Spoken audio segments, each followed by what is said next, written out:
Today I'll be discussing an overview on YED. So what is YED? Now we've heard of PED.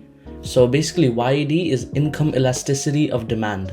So it's basically a measure of responsiveness of the quantity demanded for a good with respect to its change in income. So it actually provides information on how the direction of change of demand given a change of income and the size of the change actually occurs. So the YED sign also plays a huge role, and before that I'm just going to explain the formula.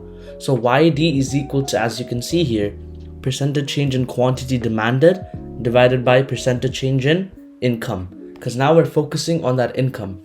And now actually coming back to the point of the sign of YED, well, that actually provides insight into whether a good is normal or inferior. So that would be dependent on if the sign of YED is positive or negative, but also the numerical value of YED. So there's a greater YED based on whether the value is actually greater. So for example, if the value is greater than 1, which we're gonna see is gonna be considered a luxury good, but we'll get into that right now. So let's first start with that. If the YED is greater than 0, then the income elasticity of demand is positive.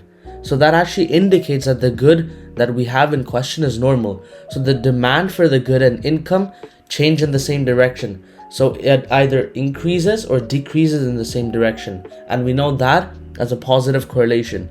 And most of the goods you see around you are literally normal goods, almost everything. Now, if the YED is less than 0, then there's an inverse relationship, and it indicates that the good is inferior. So, if the income increases in one direction, then the quantity demanded for good will decrease in the other direction. For example, if you are making quite a good amount of money, if you're at a stable income or high income, when it comes to bus rides or purchasing used clothes or used cars, your demand for that is going to reduce, and you would rather look at switching to other consumption alternatives of normal goods like new cars or buying new clothes from a high-end shop, for example. So that's how that would work. Next, if the YED is less than 1 but it's still positive, it has income inelastic demand. So the percentage change in income produces an even smaller percentage increase in quantity demanded. So necessities are income inelastic goods. So your necessities would be food, clothing, your shelter. So these actually tend to have a YED that's positive, but remember, less than 1. So normal goods, they're normal goods that are income, you guessed it, income inelastic. So I hope that makes sense. Next, when the YED is greater than 1, we're dealing with luxuries and services. So these have an income elastic demand. So the percentage change in income actually provides a larger percentage increase in quantity demanded. So what diagram would we actually use to express these concepts? We would use an angel curve, and this is an HL concept in microeconomics.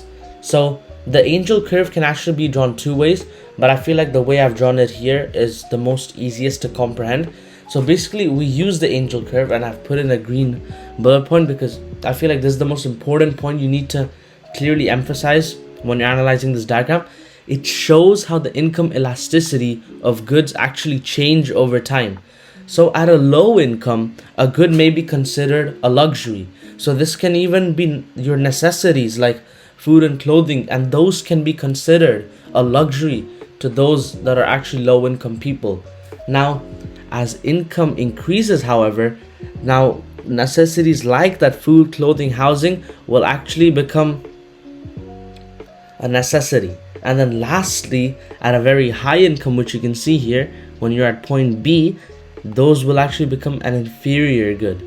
So a very good example of this is basic technological devices. As if they first come out, as they come out before, when someone has a low income, they will definitely be luxury goods in the beginning.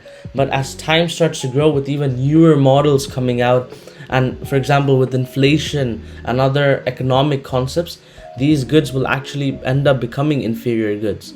So hence, above income level B, consumers may prefer switching to luxury good alternatives like high-end technological devices. And you can apply the same theory to various different goods. And And if you actually delve a bit deeper, there's also what you call an applications of income elasticity or demand. But this is an HL only concept, and is a concept I'll be delving deeper into in another video. So in that video, I'll actually be talking about YED and the producer. So that's actually the rate of expansions of industries and also the sectoral structure of the economy. So before we actually understand that concept, it's really important that we understand how the angel curve works, why it's important, but also these key components. When the YED is greater than 0, when the YED is less than 0, when the YED is less than 1 but positive, and when the YED is just greater than 1. Because a lot of students tend to mix up these 4 different ranges, so it's really important that you understand these before moving further into those HL concepts in this section. But otherwise, that was a quick introduction to YED, and yeah, and again, credits to SlidesGo for letting me use their template. It was amazing as always. But otherwise, thank you so much for watching, and I'll see you guys next time.